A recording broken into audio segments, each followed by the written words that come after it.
Ever since it was launched in 2020, it's fair to say that the Kia Sonet has been a sales sensation, having gone home to around 3 lakh buyers in India.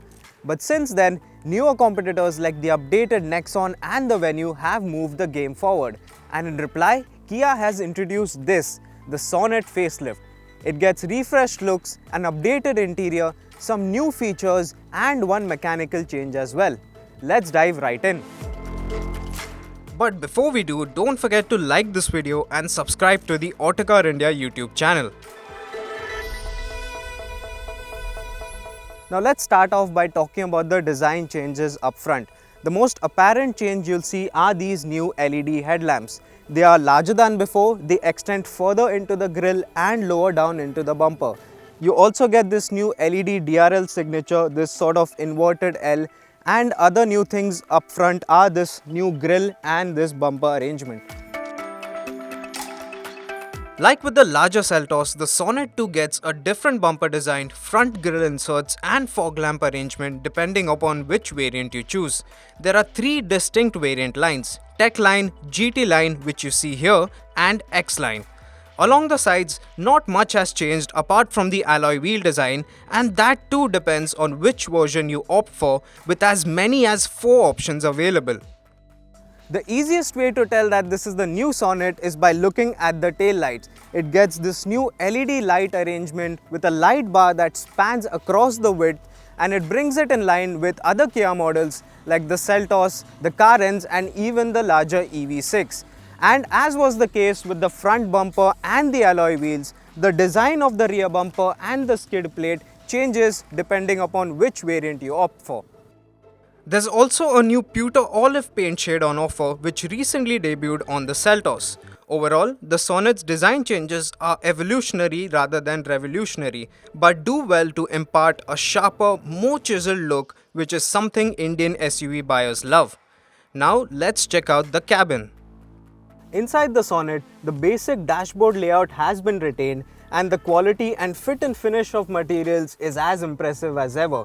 However, there are some significant changes here, the biggest of which is this new 10.25-inch digital instrument cluster that's been borrowed from the Seltos.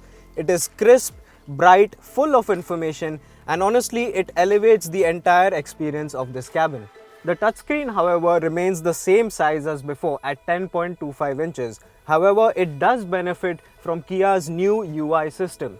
And other things changed here are this new controls for the HVAC system with these toggle switches that are quite easy to operate and you don't have to take your eyes off the road to make temperature changes. Kia has also made changes to the upholstery. In fact, the differentiation between variants extends to the upholstery as well, with the new Sonet being available with as many as 5 different options. Let's talk about features now. Now the Sonet was always one of the most feature-rich SUVs in its segment, but this facelift takes things up a notch. You continue to get leatherette upholstery, cooled seats, sunroof, a Bose audio system and whatnot, but you also now get a 360-degree parking camera which is really nice and useful. Kia has also added a 4-way power driver's seat, though height adjust is still manual, and you now get an auto up-down function for all windows. There are also some new features added to the Kia Connect connected car tech like English voice commands and surround view monitoring, which gives you a real-time feed from the car's cameras to your phone. So you can remotely keep an eye on your car or even use it to locate it in a parking lot. Here's a look at the complete features list. Another big addition is in the safety suite. You now get 6 airbags as standard across the range. You also get rear disc brakes. Another significant inclusion is that of Level 1 ADAS features. It's a camera-based system that brings in features like forward collision warning, lane keep assist, lane departure warning, and more. In our short time, we didn't get to fully test this, but we did get a brief taster and the ADAS features worked well. This is what the Sonet facelift has to offer in terms of safety equipment.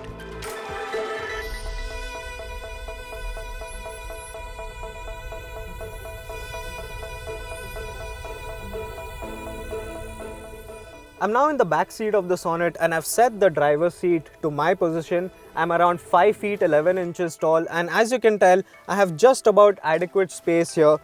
However, Kia has made some changes here in the back seat. The seat squab has been extended for better under-thigh support, and this front seat has been scooped out for better knee room. These changes, while they might not seem significant, have improved the Sonet's rear seat experience and are not commonly seen in most midlife facelifts. However, in all honesty, something like a Nexon is easily more spacious. Talking of features at back, you get dedicated AC vents, 2 USB Type-C ports, an air purifier, this neat and quite useful sun blinds at the back, and a center armrest with cup holders. Overall, the Sonet has a classy cabin, and the subtle changes have only helped matters. It genuinely feels like it could be an SUV from one segment above. However, even though there are improvements, the back seat is still not spacious enough to sit 3 adults comfortably. Meanwhile, the boot is well shaped and has a capacity of 385 litres.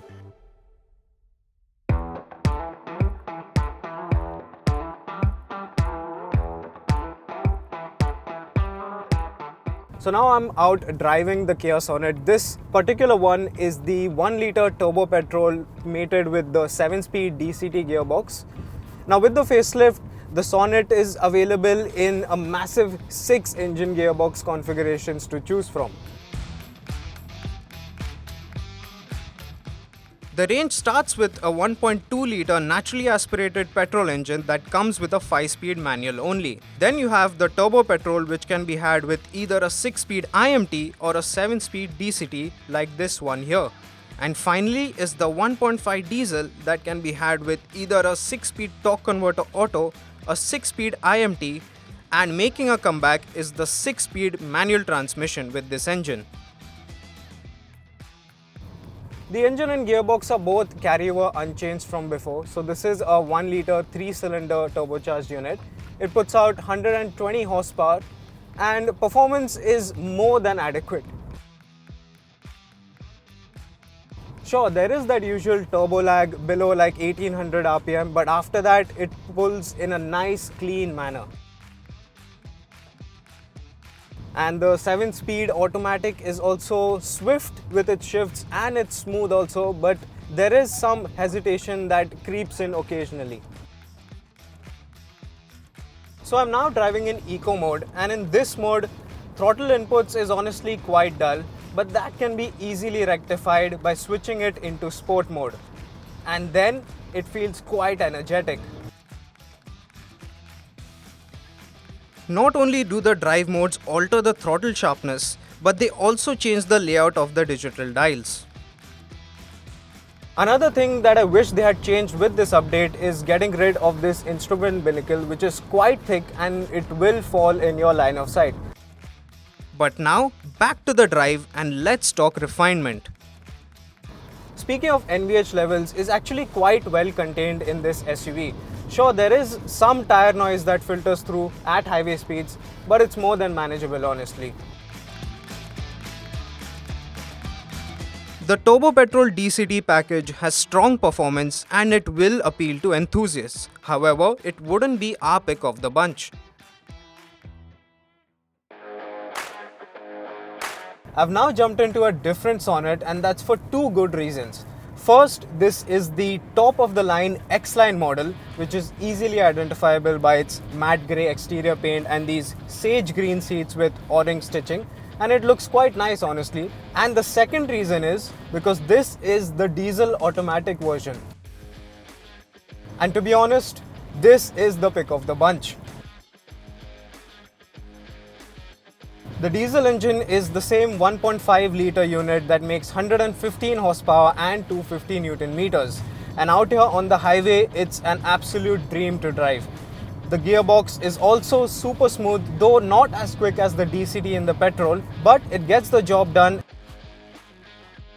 This engine is very refined and it has a nice strong surge of torque right from the mid-range, which makes overtaking a doddle on the highway. And apart from its refinement and performance, another reason to pick the diesel automatic is fuel efficiency. While the Turbo-petrol DCT has a higher claimed figure, in real-world scenarios, expect the diesel auto to be far more frugal. As for ride and handling, the Sonet facelift strikes a decent balance between the two. The ride is on the firmer side, which makes it feel rather busy on rough surfaces, but on the flip side, that does help handling. Body control is predictable and it changes directions nicely, with its body roll well in control. The steering, however, lacks feel at higher speeds, but that means it's easy to twirl in the city.